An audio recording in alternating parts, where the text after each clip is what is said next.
আপনি কি কখনো বয়লিং ওয়াটারে গোসল করতে নামবেন? কাউকে যদি এটা করতে বলা হয়, সে এক কথাই বলবে, আপনি কি পাগল নাকি? বয়লিং ওয়াটারে কেউ আবার গোসল করবে নাকি? জেনে শুনে কে মরতে চাইবে? কিন্তু হ্যাঁ, আপনি ঠিক শুনেছেন, পৃথিবীতে এমনও কিছু মানুষ আছে যারা শখের বশে বয়লিং ওয়াটারে গোসল করতে নামে। শুধু তাই নয়, অনেকে তো শখ করে অ্যাক্সিডেন্টের অভিনয় করার জন্য নিজের পাও কেটে ফেলে। কি অবাক হচ্ছেন নিশ্চয়ই, ভাবছেন এমনও কাজ কেউ আবার কখনো করতে পারে নাকি? আর এদের জন্যই হয়তো বোকা, নির্বোধ, বলদ শব্দগুলো পৃথিবীতে এসেছে। যদিও এদের মধ্যে নির্বোধ হয়তো আর দ্বিতীয় জন খুঁজে পাওয়া সম্ভব হবে না। কথাই বলে, শখের তোলা ৮০ টাকা। মানুষ তার শখ পূরণ করতে যেয়ে কতই না ভয়ঙ্কর কাজ করে বসে। কিন্তু পৃথিবীতে এমন কিছু মানুষ আছে যারা নিজেদের শখ ও নির্বুদ্ধিতার জন্য নিজের বিপদ, না নিজের মৃত্যু ডেকে এনেছে। আর আজকে এমনই কিছু মানুষদের সাথে আপনাদের পরিচয় করিয়ে দেব।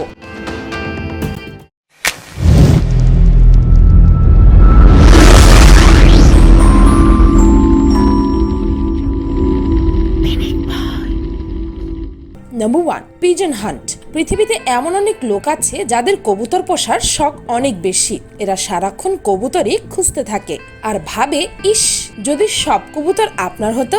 এমনই এক লোকের নাম ইলিমা এম গার্সিয়া।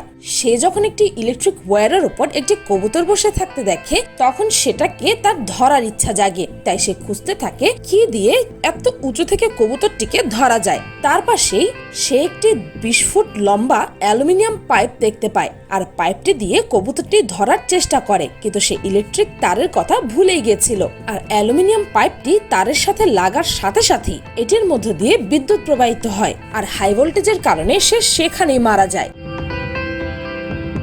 Number 2, selfie.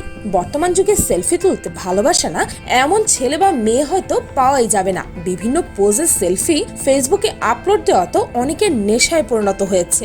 যার সেলফি যত বেশি ইউনিক হবে, সেই পাবে তত বেশি লাইক কমেন্ট। কিন্তু এই লাইক কমেন্ট পাওয়ার আশায় কিছু ছেলে মেয়ে এমন কিছু কাজ করে বসেছে যার জন্য অনেক বড় মাসুল দিতে হয়েছে তাদের। চাচাতো ভাইয়ের সঙ্গে বন্দুক হাতে সেলফি তুলেছিলেন 23 বছর বয়সের প্রশান্ত ভারতের উত্তরপ্রদেশের পালি গ্রামের বাসিন্দা ছিল, যে কিনা সাদা রাতের শিক্ষক হিসাবে একটি স্কুলে পড়তেন। কিন্তু সেলফি পারফেক্ট করতে গিয়ে তার চাচাতো ভাইয়ের হাত ফসকে আচমকা গুলি বের হয়ে যায়। এরপর সেলফিটি হয়ে যায় প্রশান্ত চৌহানের জীবনের শেষ ছবি। সরিতা বিহারে চাচার বাড়ি গিয়েছিলেন প্রশান্ত। সেখানে তার চাচাতো ভাই বাবার বন্দুক হাতে পায়। তারপর দুই ভাই বন্দুক নিয়ে সেলফি তুলতে গেলে গুলি বেরিয়ে যায়। এরপর গুরুতর আহত অবস্থায় প্রশান্তকে হাসপাতালে নিয়ে যাওয়া হয়। শেষ পর্যন্ত তাকে আর বাঁচানো যায়নি। Number 3, hanging of the cliff. বর্তমান সময়টাকে বলা হয় সোশ্যাল মিডিয়ার যুগ। এই সোশ্যাল মিডিয়ার দৌলতে মানুষকে এখন রাতারাতি ভাইরাল হতে দেখা যায়। আর রাতারাতি পপুলারিটি পেতে কে না ভালোবাসে। তাই অনেকের মনে ইচ্ছে জাগে এমন কিছু একটা কাজ করে সোশ্যাল মিডিয়াতে দেওয়া, যাতে সেও ভাইরাল হতে পারে। কিন্তু এটি করতে গিয়ে অনেকেই এমন সব পাগলামি করে বসে, আর তখনই ঘটে বিপত্তি। 2017 সালে মার্চ মাসে চায়নার এক লোক ক্লিফে স্টান্ট করার চেষ্টা করছিল। সে তার বন্ধুকে মোবাইলটি দিয়ে এই স্টান্টের ভিডিও করতে বলে, আর সে পাথর ধরে ঝুলেছিল তার ক্ষমতা দেখানোর জন্য। কিন্তু দুর্ভাগ্যবশত তার হাত পিছলে যায় আর সে পাহাড় থেকে সোজা নিচে পড়ে যায়।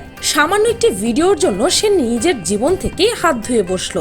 কখনো কখনো মানুষের একটি ভুল সিদ্ধান্ত জীবনে কাল হয়ে আসতে পারে। Number 4, life insurance. আপনারা সবাই তো লাইফ ইন্স্যুরেন্সের কথা শুনেছেন।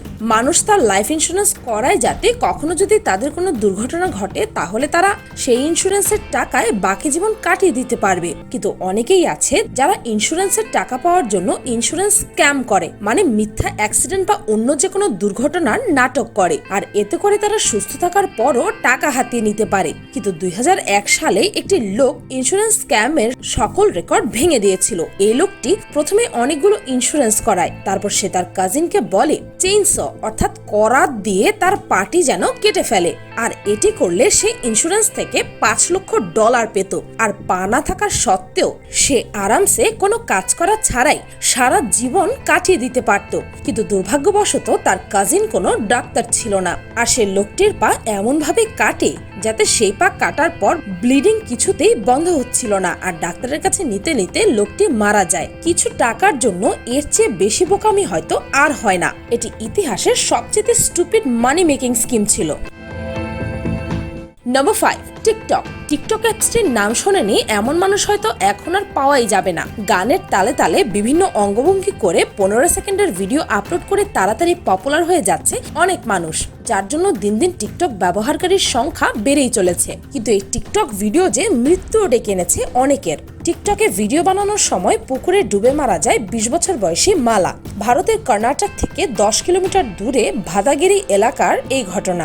অনার্স ফাইনাল পরীক্ষা দিয়ে এবার দরিদ্র পরিবারের হাল ধরার কথা ছিল তার। চাকরির জন্য প্রস্তুতিও নিচ্ছিল সে, কিন্তু সেই টিকটকে ভিডিও বানাতে খুব পছন্দ করত। বলতে গেলে টিকটকে ভিডিও বানানোর আসক্তি ছিল তার মধ্যে, যার কারণে একটি সিনেমার দৃশ্যে অনুকরণে টিকটক ভিডিও বানাতে সে পুকুরে যায়, আর পা পিছলে পুকুরে পড়ে মারা যায় মালা। সাঁতার না জানার কারণে পুকুর থেকে উঠতেও পারেনি সে, আর একটি ভিডিও বানাতে গিয়ে প্রাণ হারাতে হয় মালার। Number 6, hot lake. শীতকালে আমরা সবাই কুসুম গরম পানিতে গোসল করতে ভালোবাসি। বাথটাবে পানি বেশি গরম হয়ে গেলে তো আমরা ঠান্ডা পানি মিশিয়ে এটিকে নর্মাল করে নেই, কিন্তু আপনারা কেউ কি ফুটন্ত পানিতে গোসল করতে যাবেন যতই ঠান্ডা পড়ুক না কেন? এমন বোকামি হয়তো কেউই করবে না। 2017 সালে কেলিং স্কট নামের এক লোক ইয়েলোস্টোনের সবচেয়ে হট স্প্রিং এ গোসল করতে যায়। এখানে গোসল না করার জন্য অনেক আগে থেকে নিষেধাজ্ঞা দেওয়া হয়েছিল, কারণ এখানকার পানির তাপমাত্রা 460 ডিগ্রি ফারেনহাইট পর্যন্ত উঠে যায়। কিন্তু স্কট নিষেধাজ্ঞা না মেনে সেখানে গোসল করতে চলে যায়, আর পুলিশ সেখান থেকে তার শরীরের কিছু অংশই উদ্ধার করতে পেরেছিল, যা দিয়ে তার আইডেন্টিফিকেশন করা হয়েছিল। এটাকে বোকামো না বলে পাগলামো বললে হয়তো ঠিক হবে। Number 7, hornet sting. এটি পৃথিবীর সবচেয়ে ভয়ঙ্কর মৌমাছি। এই মৌমাছির কামড় এতটাই বিষাক্ত যে জাপানে প্রতি বছর 40 জনেরও বেশি মানুষ এই মৌমাছির কামড়ে মারা যায়। আর এই মৌমাছির বাসার কাছে যাওয়া কত ভয়ঙ্কর হতে পারে আপনি কি ভেবে দেখেছেন? কিন্তু কিছু মানুষ এইসব পাত্তা দেয় না। এখন যে ভিডিওটি আপনারা দেখছেন তাতে দেখতে পাচ্ছেন চায়নার এই লোকটি মৌমাছির বাসাটিকে নিয়ে আনন্দে নাচানাচি করছে, কিন্তু হঠাৎ করে তার প্রোটেকশন স্যুট ড্যামেজ হয়ে যায় আর মৌমাছি তাকে কামড়ানো শুরু করে। মৌমাছির কারণে সে সেখানেই অজ্ঞান হয়ে যায়, আর হসপিটালে নিতে নিতেই তিনি মারা যান। Number 8, elephant. আমরা তো সবাই মানুষকে হিপনোটাইজ করার কথা শুনেছি, কিন্তু তখন কি হবে যখন কেউ হাতিকে হিপনোটাইজ করার কথা ভাববে? 2019 সালের জানুয়ারি মাসে শ্রীলঙ্কার একজন লোক তার বন্ধুদের সাথে গাড়িতে করে যাচ্ছিলেন। যাওয়ার সময় তিনি একটি হাতি দেখতে পেলেন, আর গাড়ি থামিয়ে হাতির কাছে গিয়ে একটি পেন্ডুলাম বের করলেন আর হাতিটিকে হিপনোটাইজ করার চেষ্টা করলেন। আর তার এক বন্ধু এই ঘটনাটি রেকর্ড করছিল, আর এই পেন্ডুলাম দেখে হাতি ভয় পেয়ে যায় আর তার দিকে তেড়ে আসে। দুর্ভাগ্যবশত তিনি দৌড়ানোর সময় হাতির পায়ের নিচে পড়ে যায় আর সেখানেই মারা যায়। Number 9, daredevil. আপনারা হয়তো অনেকে ডেয়ারডেভিলের ভিডিও দেখেছেন। অনেক মানুষ আছে যারা কোনো প্রোটেকশন ছাড়াই উঁচু টাওয়ার বা বিল্ডিং এর উপর উঠে সেলফি তোলে। ইয়োর হোম চায়নার সবচেয়ে ফেমাস ডেয়ারডেভিল পারফর্মার ছিল। নভেম্বর 2017 সালে উনি চায়নার একটি 62 তলা বিল্ডিং এ পারফরমেন্সের জন্য উঠেছিলেন। তিনি এত ওভার কনফিডেন্ট ছিলেন যে কোনো সেফটি প্রোটেকশন ছাড়াই তিনি ক্লাইম্বিং করতে থাকে, কিন্তু হঠাৎ তার হাত পিছলে যায় আর উনি সোজা নিচে পড়ে মারা যান। যখন উনি এটি করছিলেন তখন তিনি তার ক্লাইম্বিং এর ভিডিও করছিলেন, যা দেখে পুলিশ তাকে নির্বোধ ছাড়া আর কিছুই ভাবেননি। নাম্বার 10, চোর। প্রায় চোরই রাতের বেলা মানুষের বাসায় চুরি করতে আসে। চুরি করতে গিয়ে অনেক চোরই বোকামির জন্য ধরা পড়ে, কিন্তু এই চোরটি বোকামির সীমা লঙ্ঘন করে ফেলেছিল। উনি প্রথমে ছাদ দিয়ে ঘরে প্রবেশ করে, তারপর সে সরাসরি গ্যারেজে চলে যায়, কারণ গ্যারেজে একটি সিন্দুক রাখা ছিল। অনেক চেষ্টার পর সিন্দুকটি খুলতে না পারায় উনি সিন্দুকটি সেখান থেকে নিয়ে যাওয়ার সিদ্ধান্ত নেয়। সিন্দুকটির ওজন ছিল 408 কেজি, আর উনি এটাকে যখন নিয়ে যাওয়ার চেষ্টা করছিল তখন চোরটি এটার নিচে পিষে মারা যায়, আর বাড়ির মালিক এটা দেখে সাথে সাথে পুলিশকে কল করে জানায়। কিন্তু সবচেয়ে মজার কথা হচ্ছে সিন্দুকটি খালি ছিল, তাই বাড়ির মালিক এটিকে গ্যারেজে রেখে দিয়েছিল। নাম্বার 11, লম্বা দাড়ি। পৃথিবীতে এমন অনেক মানুষ আছে যারা তাদের দাড়ি বড় রাখতে পছন্দ করেন, কিন্তু এমন অনেক মানুষ আছেন যারা তাদের দাড়ি বড় রাখার সকল সীমা লঙ্ঘন করে ফেলেছে।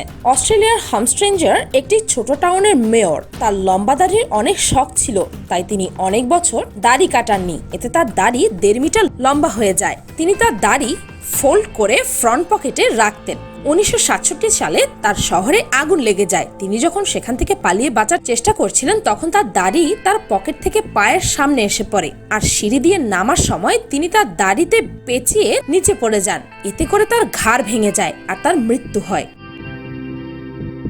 আমাদের মধ্যে অনেকেই আছে মজা করতে ভালোবাসে, বা অনেকেই আছে নিজের শখ পূরণের জন্য অনেক পাগলামো করে, কিন্তু আমাদের সবসময় মনে রাখতে হবে সবকিছুরই একটা সীমা আছে। ক্ষণিকের মজার জন্য নয়, নিজের সুখ পূরণের জন্য বা নিজেকে ভাইরাল করার জন্য কখনোই আমরা এমন কিছু করব না যেটা করলে আমাদের ক্ষতি হতে পারে। কোনো কাজ করার আগে আমাদের বহুবার ভেবে নিতে হবে। মাথায় কিছু পাগলাটি বুদ্ধি আসলেই সেটা করার জন্য আমরা অনেকেই উঠে পড়ে লাগি, কিন্তু একবারও ভেবে দেখি না আমাদের একটি কাজের জন্য আমাদের কত বড় মূল্য দিতে হতে পারে, কত বড় ক্ষতি হয়ে যেতে পারে আমাদের নিজের অজান্তেই। তাই গুরুজনরা বলে কোনো কাজ করার আগে বারবার ভাবার কথা, আর কথাই তো আছে ভাবিয়া করিও কাজ, করিয়া ভাবিও না।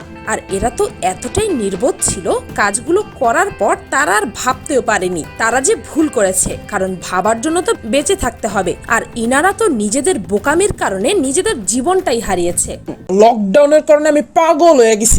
লকডাউনের মধ্যে বাপ যখন গেল হাঁটতে, পুলিশ মারল এক বাড়ি পশ্চাৎ পৃষ্ঠে। সক্কাটা তো হারাই গেছে, খেলুম কেমনে? আয় তোর ছাদের থেকে ফালাই দি। মার সেক্টর ঠিক করছে, কিন্তু পালাইলো কেন? দুইটা বাচ্চারা তো মাইরেই ফেলছে। মারেও কিন্তু মারছে। বাবা এমনি মনে হইতাছে আলিস মতো আমার মাফ করে দাও গো।